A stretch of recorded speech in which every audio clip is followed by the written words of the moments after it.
Here's an experiment for you. Take passionate experts in human resource technology. Invite cross-industry experts from inside and outside HR. Mix in what's happening in people analytics today. Give them the technology to connect. Hit record. Pour their discussions into a beaker. Mix thoroughly. And voila, you get the HR Data Labs podcast, where we explore the impact of data and analytics to your business. We may get passionate and even irreverent, but count on each episode challenging and enhancing your understanding of the way people data can be used to solve real-world problems. Now, here's your host, David Turetsky. Hello and welcome to the HR Data Labs podcast. I am your host, David Turetsky. Like always, we try and find the most interesting people inside and outside the world of human resources to talk to you about what's going on with HR data, analytics, and HR technology. As always, I have my good friend Dwight Brown with me. Hello, Dwight. Hey, David. How are you? I'm great. How are you doing? Very good, because today I have my very old, very dear friend, Jack Coapman from Great People, GR8 People. Jack, it is a pleasure to have you on. How are you? I'm doing awesome. Thanks so much for having me, David and Dwight. It is distinctly our pleasure. And so now I'd like you to tell everybody why I know and love the dear Jack Coapman. Describe yourself for people. Well, I feel like I'm on a dating game here, David. So candidates are coming up next.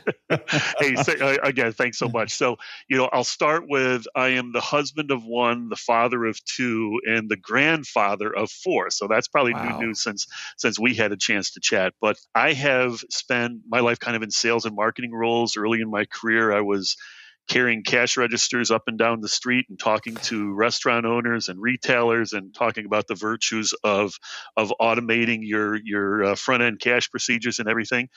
Mm-hmm. And in 2001, had a friend call and say, "Hey, I've just joined an organization and I think you might be interested in it." When he told me about it, I said, "I have no experience in that. I don't know about recruitment technology. All I knew about when I was looking at a new opportunity was I was really disappointed that my resume didn't get as much attention on Monster at that point in time as it should have, or at least as I thought it should have." So I joined at that point in time, joined a company by the name of Virtual Edge, and we were focused on recruitment technology at that point in time. And fast forward many years, have spent the last 20 years in this recruitment technology space and haven't looked back once. It's just an awesome people, awesome technology, awesome innovation.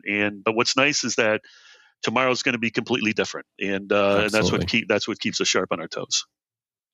And the way I know Jack is, we worked together, both worked at ADP because we were both part of acquisitions of organizations. I worked for Workscape and Jack had worked for Virtual Edge. And I think you guys beat us by at least a year or two. Is that not true? I think so. So ours was in, let's see if I have to go back. I think it was in 2006. And 2006 years, a little bit, but those are fun times. It was fun being part of that mix and bringing together, different types of technologies and then be able to kind of craft and work with the entire ADP team and craft the message and the solution there. It was so much fun creating the world of talent management inside of ADP, and you guys had set a really good grounding for it. And so that's how we got to become really good friends, because we were trying to fit all of those pieces of HR technology together for the benefit of our clients and try and make it work together all with inside the technology stack that existed already there. Mm-hmm. So if you know Jack, one fun thing you may not know about Jack is he's a little obsessed with notebooks and pens. That's fascinating. Well, I am an old school that I have a real hard time with a laptop or a tablet in front of me when I'm having a conversation. And, I don't want the typing on a key to be a distraction. I don't want trying to, reboot a computer to be a distraction. So I have found comfort in terms of having nice journals and, nice pens to be able to kind of capture thoughts and anything that comes up in those conversations. So, if you looked around my office, David and Dwight, you'd see, probably 100 notebooks in all different states of repair. And some of them are completely full. Some of them only have one page. And then there's this giant box that have probably 150 pens in it that I've got my favorites, and those are always out. But I'm a little crazy in that area. I was going to say, if we ever meet face to face, should I be guarding my pen so you don't steal it? You might want to. If you have good ones, absolutely. So yeah. ADP used to give away really good pens at the trade shows, Jack. They did. Yeah. They did.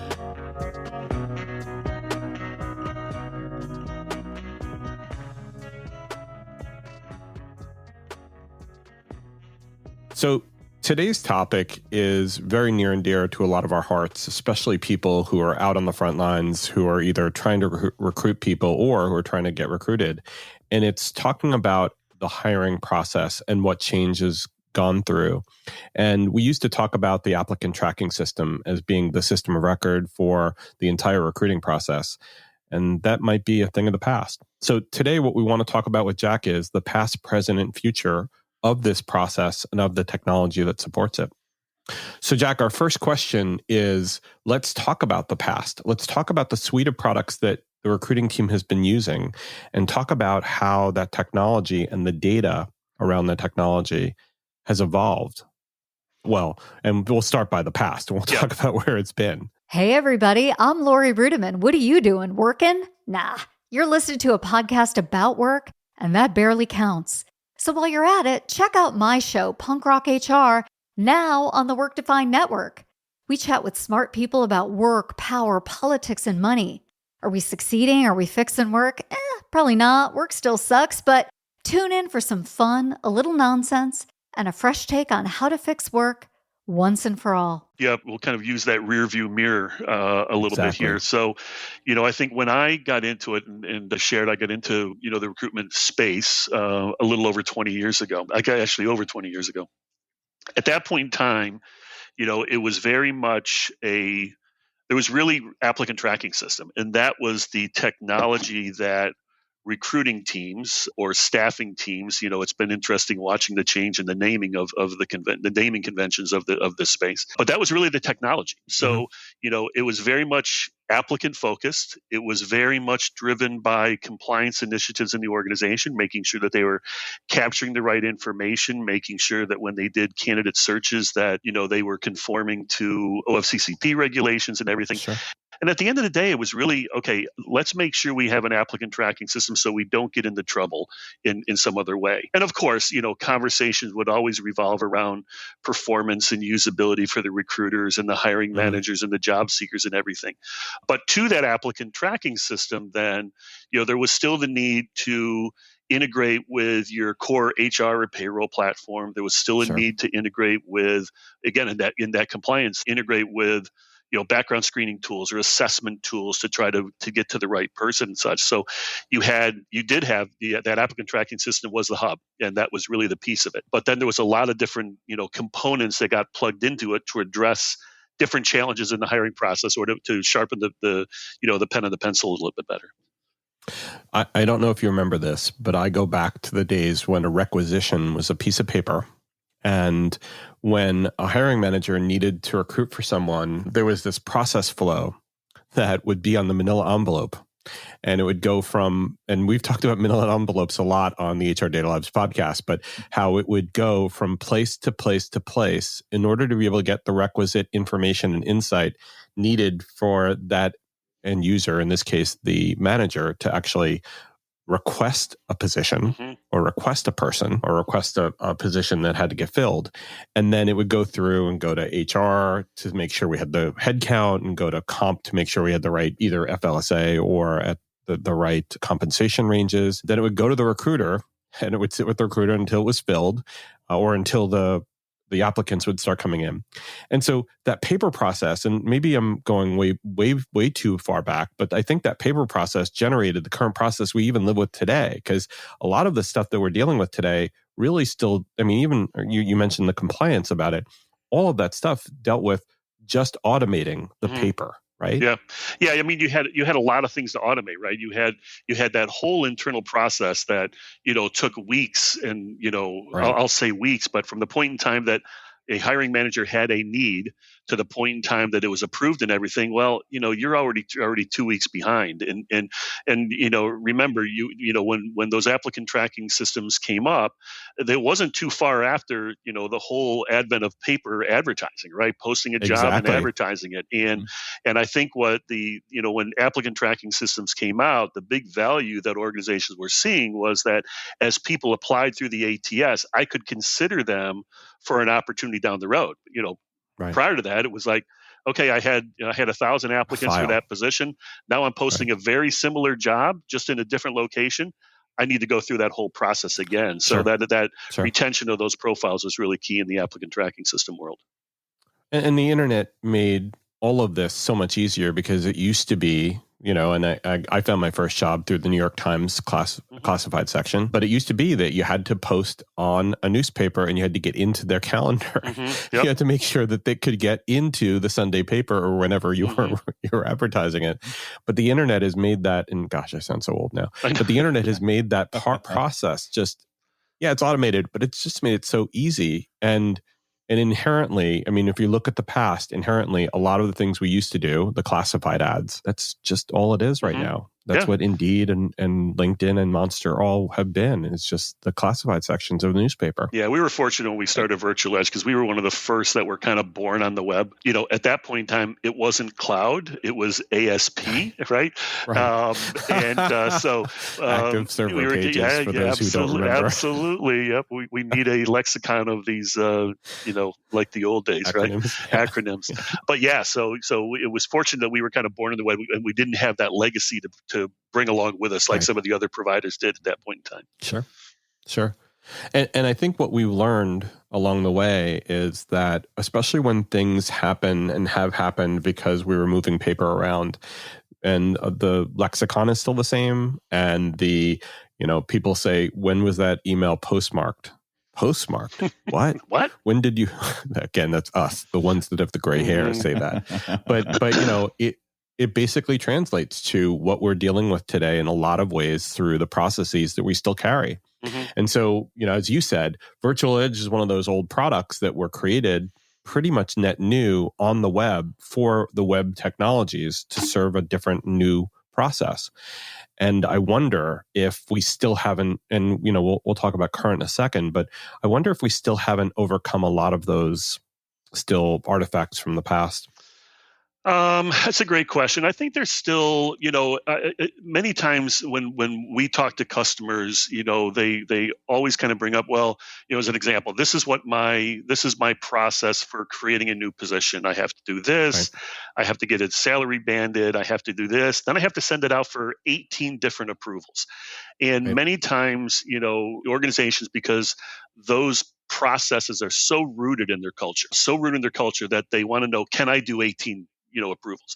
It's like, well, yeah, you can, but I really need you to think about why. Why do you need to do that? Mm-hmm. Because the more, the more approvals you have, the more time you are adding to the process of getting from the need to the availability of that position out to the job seeker. And that's the objective, is to get it out in front of people. So, it's you can't take old problems and simply lay new technology on top of it and assume that in a blink of an eye or a wave of a wand, that it's going to fix that. So, every organization, regardless of the technology you're looking at, it becomes an opportunity that you look through and say, what do I need to bring forward from a process standpoint? Because there very well may be some things that need to continue forward. But many times those processes were because there wasn't a better way to do it. And now with technology and the web and collaboration tools and the such, there's just a phenomenal, set of tools and capabilities that help augment that. My favorite thing that you just said out of that entire piece of wonderful thought leadership was the word why. Mm-hmm. I don't think we often examine what we do and how we do it, because we're so rooted in tradition. And we're so rooted in how things were done before. Why do you do it that way? Well, it's always been done this way. It's the worst reason. So you're telling me that with all the great stuff you have laying around at you, from a technology perspective, that we have to worry about all those 18 approvals because that's the way it's always been done? If you have budgeted headcount and your finance organization has already approved everything, can you ask for things to get expedited as long as they're not net new and whatnot? Mm-hmm. So it bothers me when people don't take a critical look at it, but in some ways, that's not what their job is. They're not paid to do that. They're paid to keep the wheels on or to keep processing the way they always have. I encourage people, though, to ask that question why a lot. And I would agree that's very important. I used to work in the quality world, and we'd work with lean initiatives. And one of the biggest questions that we asked at every step of a process was, why do you do it that way? Right. And what's the outcome? And I agree with you that oftentimes organizations just bring in the historical process and don't ask that question. And so, with today's topic, it really translates to how can we be more efficient and streamlined, and what does that mean for the organization? Like what you hear so far? Make sure you never miss a show by clicking subscribe. This podcast is made possible by Salary.com. Now, back to the show. And that brings us to the next question, which is, what is actually happening in the world today around the ability to find good talent and bring people in? What's the difference between today and what had happened in the past? Well, I think that's probably one of the most exciting parts of this space because, every day, week, month, I think this space is looking at opportunities to kind of reinvent itself. I think the biggest thing, I think there's a couple different things. One, there's been a significant shift of thinking of, TA leaders that we can't live in only an applicant-centric world because then, we're going to capture those people that the job has resonated with them, the location has resonated with them, the company has resonated with them, and they're going to click that apply button and go through that process, right?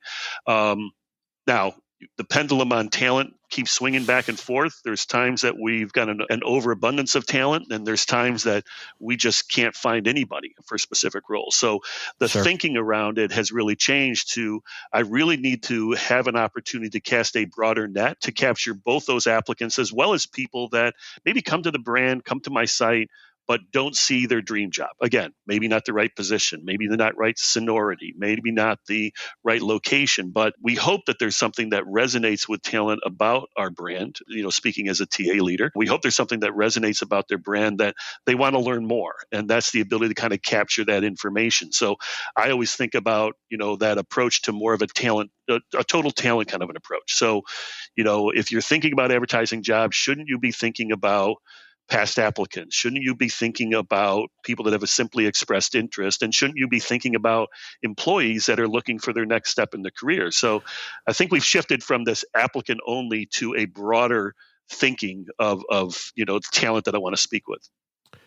Jack, I think there's another thing that I've heard, and I have actually seen this in process change with some companies who have looked even before this in the supply chain for people, and that's actually creating people. Going into universities and creating either think tanks or asking for specializations to get created around areas like we've seen STEM for women, like, if we don't see the supply in the marketplace, go to the place where the supply comes from and ask those places to actually create those resources for you so that you have a good, steady supply. Good meaning you rely on that university. They pump out really good, thoughtful human beings. And that's where you can get those experiences. Have you seen a shift also to not just worrying about who's in the market today, but also seeding the market, not just for yourself, but for the industry? Yeah, I have. So there's certainly a lot of, campus recruiting initiatives that go on from an outreach perspective with organizations going on campus to try to find those right people. I have heard, trying to incubate different types of talent profiles in an organization. That's a hard road to hoe, right? I think it certainly is thoughtful. It certainly will pay dividends down the road. Trying to get people interested in different vocations, different areas, I think is going to be critical down the road. When I was in the investment banking world, in the investment bank world had a very interesting way of recruiting. We recruited people out of the best schools and put them in a training program, the analyst training program. And then we got them to a stage where they were sufficiently trained, and then they would go off to grad school. We encouraged them to go to grad school, and then they'd come back and be part of what we called the associate program. And then once they graduated the associate program, then they had all the knowledge, all the understanding, because they spent their summers or their whatever time with us, and they'd come back and be exactly what we needed to fill in those leadership positions in the investment banking areas or the institutional equity areas. And so we built our own feeder programs. They worked across the entirety of the industry. And it was always a constant supply because we were always going from the first year to the fourth year. They graduated, they go to the next program, first year, fourth year, graduated. And so it was a good feeder program.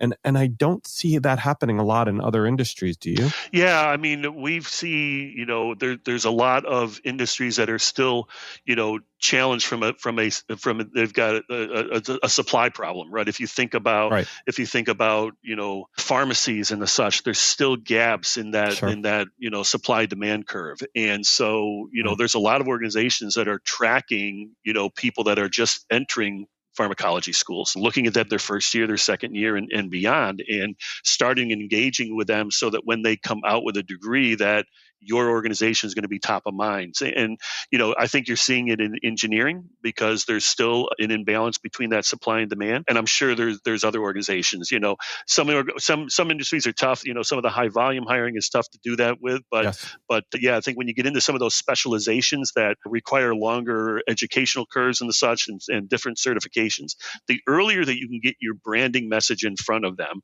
and hopefully it resonates with them that there's been the research done to say, this is why I think you should be interested in our organization and our opportunities. The sooner you can get that message out there, the better it's going to be for them. And so is there a technology play here, like the communities and stoking communities and, online communities, or if they're passive candidates, creating passive candidate pools, has the technology evolved to kind of keep people like a follow on LinkedIn? Is there a way that we can keep them on the hook to, if a role comes available for them that they might be interested in, even if it's not? Yeah, absolutely. And I think that, as the thinking about, the broader perspective of talent acquisition has expanded beyond just the applicant, right? It goes all the way back to the branding side. So, you've got the concerns in terms of, do I have the right brand? Is it being presented to them? Is it aligned with a different type of people that are coming to my site so that I have a message that resonates with he or she at that point in time? And then it becomes a matter of, how do I keep people engaged? Well, it's always amazed me that the TA or HR department for many years really didn't have an opportunity to learn from the customer relationship management processes that were in place in the sales team, that they didn't have an opportunity to learn about, marketing and those different kind of marketing cadences that are out to them. Well, very quickly that has come, full steam ahead. Sure. So, world-class organizations today have that approach across the entire, talent continuum, if you will, from how am I branding my organization? The end of it is how I'm hiring it. And the middle is, as people drop out of the process, as people express interest, how do I keep the message in front of talent to ultimately lead them to the right job? Now, the problem has always been, as years have gone by, there's been hundreds, if not thousands, of different types of technologies that organizations can take advantage of. And, I tell people, you've made the right decision over the years to add this branding tool or add this CRM tool or add this employee referral tool or this event management tool or whatever. Those are the right decisions at that point in time. But now you've got an opportunity to look back and say, was it, how am I doing today? Well, if they've got one strategy that goes across the entire talent continuum, but they've got 15, 20 different technologies, how is that impacting them? Right. And so, integration challenges, heaven forbid at the end of the day that they want a report that speaks to all of that. So it's really impacted that entire approach. So let's change the topics a little bit and talk about the elephant in the room that everybody always harps on when it comes to recruiting technology, which is the artificial intelligence issue. And we've talked about it a lot on HR Data Labs. And one of the reasons why is because there's good AI and then there's AI that we don't like so much. And especially in the recruiting world, we see AI used a lot in checking resumes to make sure that someone's a good fit for a job or not, as kind of the first eyes on a resume.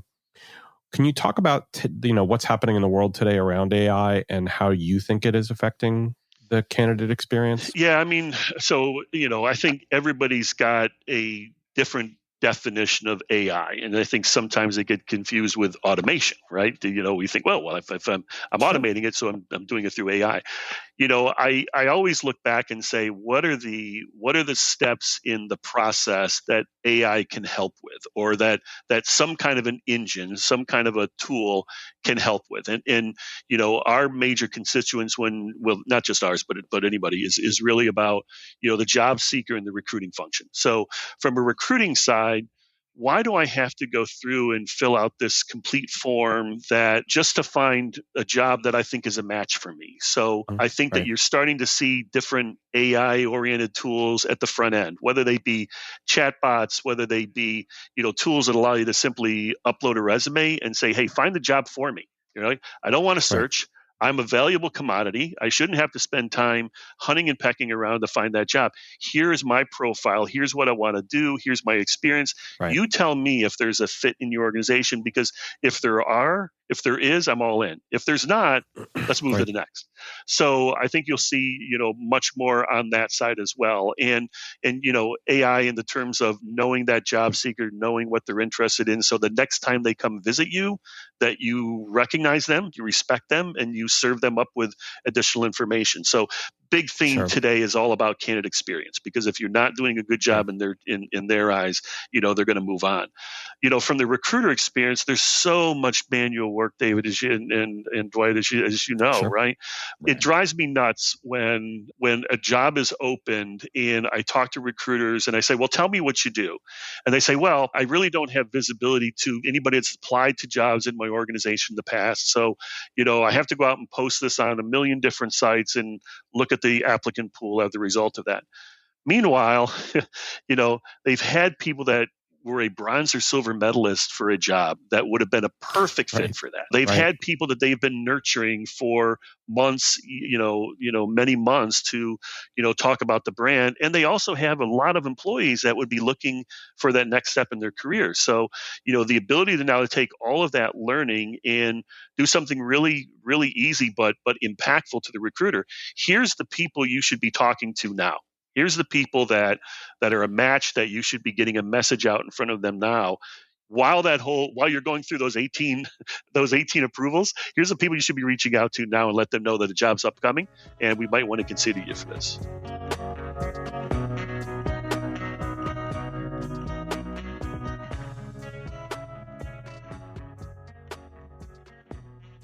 So let's transition to the next topic, because what I want to say is, how are we going to fix all that? So what's the future of the recruiting process and of the talent acquisition process? How do we get smarter with either better tools or better processes? What is the solution? Well, first off, there's a lot of really, really creative solutions on the market. This is an industry that is always reinventing itself and looking at those challenges and the such. I think there's a couple things. I think one is going to be the data, because you really don't know what you should be doing unless you know how it's working today or how it's not working today. So, the ability to kind of present to people, fundamental KPIs to a recruiter, to a talent leader, to a sourcer that speaks to their line of work that they do for the organization is really key. And there's so much information, and we like to think, or how I think it is that you should be able to kind of go through your natural workflow, the way that you source candidates, the way that you screen them, the way that you move them through the hiring process. And those KPIs should be a byproduct of that, right? I shouldn't have to go out and create something new. So the ability to kind of, have a place that you can go to see how are people converting from a brand new leader prospect. How long are they spending in each stage of the process? What has impacted them to move from step 1 to step 2, and have that one single line of sight across the board there? So I think it all roots in terms of the ability to have that data. Now, that becomes much more difficult, as you know, when you've got multiple technologies in place. It becomes that much more difficult to tie those things together. So, we've already been in the space that you're seeing the advent of, a much more platform approach to organizations, to have a single platform that is not just has the breadth of capabilities, but also the depth of capabilities. There's a lot of tools that have the breadth of capabilities, but when you start talking about, well, I'm hiring for drivers and retail operators and senior level executives, like, whoa, I don't do all of that. Right? You have a workflow and such. So I think organizations are going to start moving much more to that side. Once again, depending upon the breadth of the needs that the client has, but also the depth of how complex their opportunities are. And once they get to that point, now they've got the data in one place and they can start reporting to it. Or the organizations need to go to more of a data warehouse approach, as you know, and bring in all these disparate things, and hopefully that you can pop out the right relevant information out there. But I think that's going to be key. I think that approach to total talent is going to be key for organizations when they think about advertising their positions, engaging with job seekers, not just those that are coming to work for you on a full-time basis, but also those project or gig type roles in the organization. Absolutely. So why can't I think about how I want to brand to the gig worker that is only looking for a 90 or 180-day engagement with me? Right. Should I have different branding for them? Should I have different workflows for them? And I think that's going to be key. I was going to ask a follow-on question to that. You talked about the multiple disparate systems out there and tying the systems together. One of the pieces that I have seen and experienced is the fact, let's take, for example, the job application process from a candidate perspective. I go out onto the various posting sites and I find a job. And in some cases, I can apply directly from that site to the job. Mm-hmm.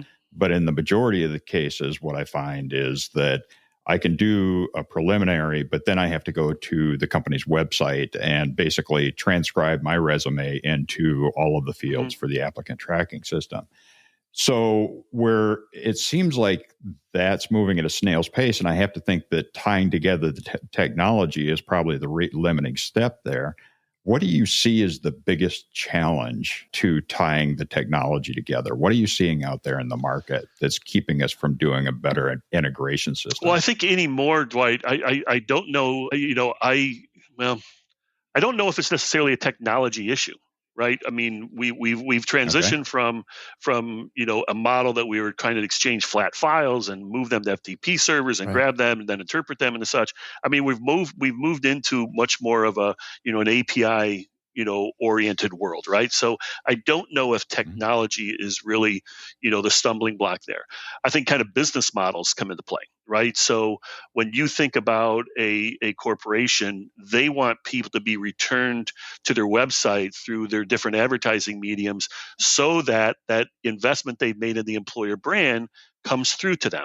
Right. So you've got that from the corporate side. And then you've got, different job boards that have a different business imperative in front of them. Right. They want to capture that profile, make them come back into such. So you've got competing business priorities out there. And I don't think technology is necessarily yet. You should be able to put an advertisement on LinkedIn or Twitter or Facebook or whatever the case is, or any other kind of vehicle out there. They should be able to return directly to the job, take a look at that, be able to explore what it's like to work at that organization, apply through that, and then work through the process. And then if they don't get that job, they come back into the marketing cycle and automate that introduction of new opportunities to them.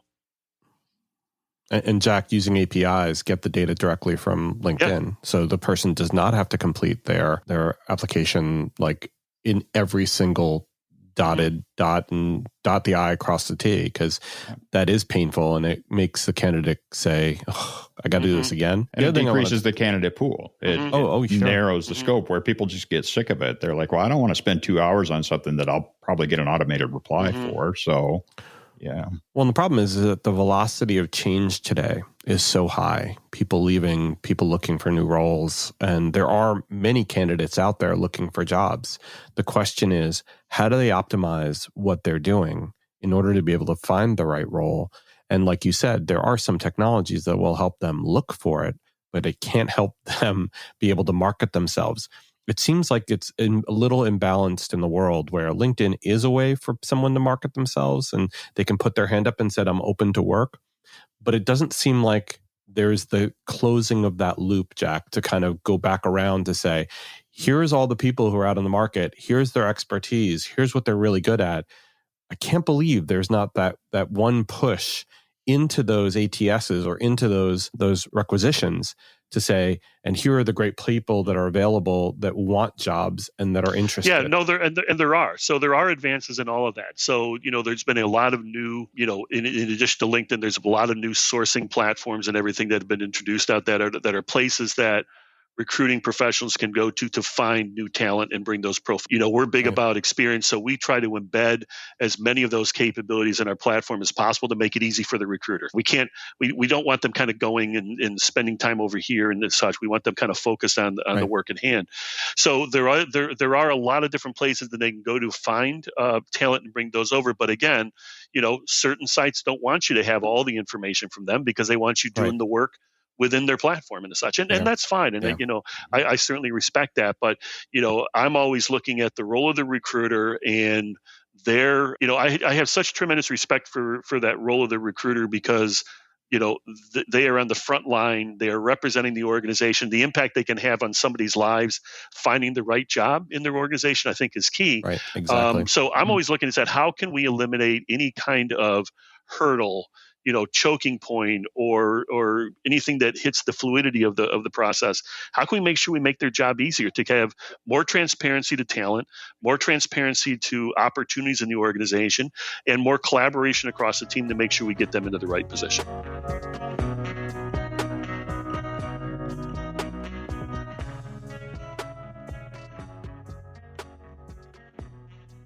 All right, so Jack, we talked a lot today about the recruiting process and recruiting technologies and recruiting data. We talked about the past and where all this stuff came from. We talked about the struggles that recruiters have had over the years and candidates and hiring managers. We talked about the process today and some of the advancements, and you talked about the way in which data can be used as a way in which we can find new ways of being able to be better by using the analytics around the data. And then you talked a little bit about the future of recruiting technologies and recruiting process. What didn't we cover? What didn't we ask you? Well, we covered my passion for paper and pens and all of that stuff associated with that. Here's what I think is interesting about this space, Dave and Dwight, and you guys know as well as I do. We can have those same 3 questions posed to us in 90 days and could probably have some different perspectives, at least in terms of what's being done today and what's going to be done in the future. And I think that really speaks to what organizations are looking for when it comes to, any type of recruitment technology platform. They're looking for that flexibility and agility that they can react and respond to the movements that an organization is making and such. And again, the responsibility of TA professionals just continues to expand and they really are a key component of the success of any organization out there. So hopefully we have a chance to have those same questions in 90 or 180 days. Well, we're definitely going to ask you back. Sure. So thank you very much, Jack. And thank you very much, Dwight. Thanks for letting me stay on. My pleasure. And thank you for listening. And we really appreciate your support. If you like this episode, please hit subscribe. If you know somebody who might like it, please send it their way. Thank you very much. Take care and stay safe. That was the HR Data Labs podcast. If you liked the episode, please subscribe. And if you know anyone that might like to hear it, please send it their way. Thank you for joining us this week, and stay tuned for our next episode. Stay safe.